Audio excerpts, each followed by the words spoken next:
ಬಯಲು ಆಲಯದಳು ಆಲಯ ಬಯಲುಳು ಬಯಲು ಬಯಲಾದ ಬಯಲು ಸೀಮೆಯ ಅಧಿಪತಿಯಾದ ಪಂಚಲಿಂಗೇಶ್ವರನ ಪಾದಗಳಿಗೆ ನನ್ನ ಅಣೆಯ ಬಡಿಯುತ್ತ ಈ ಟಿವಿ ಮಾಧ್ಯಮದ ಮುಖಾಂತರವಾಗಿ ಪಂಚಲಿಂಗೇಶ್ವರನ ಒಂದಿಷ್ಟು ಅವನ ಅದ್ಭುತವಾದ ಮುನವಳ್ಳಿಗೆ ಯಾತರವಾಗಿ ಬಂದ ಅದನ್ನೊಂದು ಸ್ವಲ್ಪ ವಿಶ್ಲೇಷಣೆ ಮಾಡಿ ನಾನು ಮಾಧ್ಯಮದವರಿಗೆ ಹೇಳುತ್ತೇನೆ.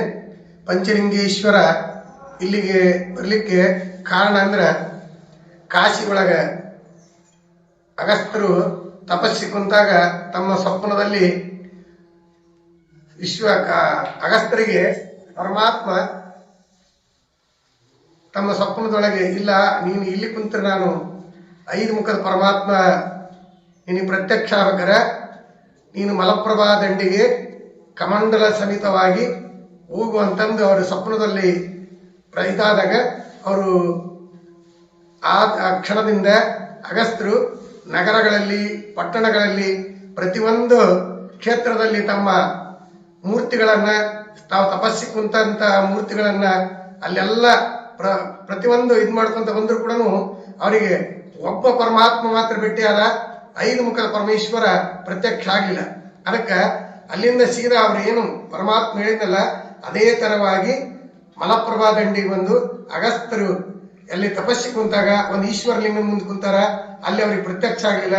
ಇಲ್ಲಿ ಗರ್ಭಗುಡಿ ಒಳಗೆ ಬಂದು ಜಟಾಧಾರಿಯಾಗಿ ಕಮಂಡಲವನ್ನು ತಗೊಂಡು ತಮ್ಮ ಜಟಾಧಾರಿಯಾಗಿರ್ತಕ್ಕಂಥ ತಲೆ ಕೂದಲಗಳನ್ನು ಸುತ್ತಿಕೊಂಡು ತಪಸ್ಸಿ ಕುಂತು ಕಮಂಡಲದಿಂದ ತಾವು ಮುಂದಿಟ್ಟುಕೊಂಡು ತಪಸ್ಸಿ ಕುಂತಾಗ ಪರಮಾತ್ಮ 5 ರೂಪದಲ್ಲಿ ಪ್ರತ್ಯಕ್ಷ ಇಲ್ಲಿ.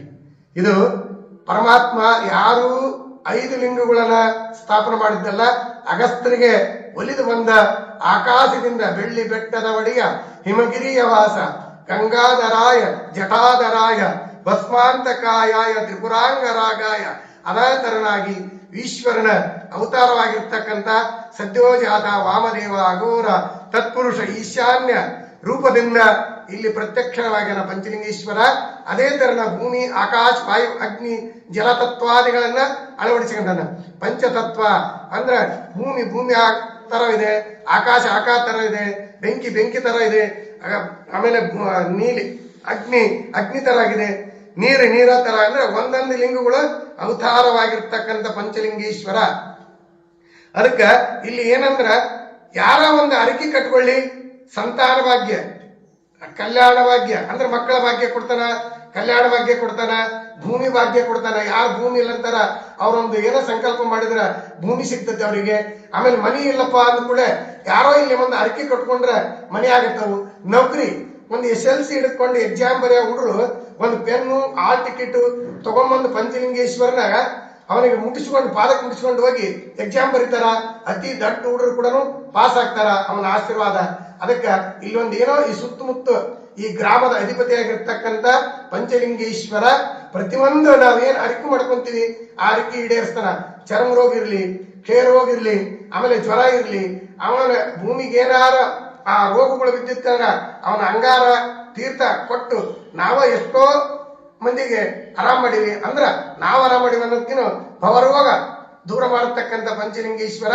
ಇವು ತ್ರಯೋದಶಿಗೆ ಶಿವಯೋಗ ಅಂದ್ರ ಶಿವನಿಗೆ ಹತ್ತಿರವಾಗಿರ್ತಕ್ಕಂಥ ತ್ರಯೋದಶಿ ಮತ್ತು ಚತುರ್ದಶಿ ಬಹಳ ಹತ್ತಿರವಾಗಿರ್ತವ. ಶಿವನ ಯೋಗ ಅಂದ್ರೆ ನಾವು ಶಿವನನ್ನ ಕೂಡ್ತಕ್ಕಂಥದ್ದು, ಶಿವನಿಗೆ ನಾವು ಹತ್ತಿರವಾಗಿರ್ತಕ್ಕಂಥದ್ದು ಅಂದ್ರೆ ಆನಂದ ಭಯವಾಗಿರ್ತಕ್ಕಂಥ ಶಿವಯೋಗ, ಧ್ಯಾನ, ತಪಸ್ಸು, ಪೂಜೆ ಇವನ್ನೆಲ್ಲ ನಾವು ಪರಮಾತ್ಮನನ್ನ ಸನ್ನಿಧಿ ಹೋದಾಗ ಶಿವಯೋಗ ಆಗುತ್ತೆ.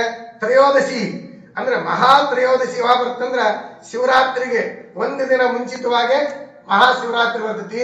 ಅದು 12 ತಿಂಗಳು ತ್ರಯೋದಶಿ ಮತ್ತು ಚತುರ್ದಶಿ ಇರ್ತಾವ. ಆ ಶಿವಯೋಗ ಅಂತಾರ. ಆ ಶಿವಯೋಗಕ್ಕಿನ ಪಂಚಲಿಂಗೇಶ್ವರ ಶಿವನಿಗೆ ಬಹಳವಾಗಿ ಅರ್ಥವಾಗಿರ್ತಕ್ಕಂಥ ಶಿವಯೋಗ ಅಂದ್ರ ಮಹಾಶಿವರಾತ್ರಿ.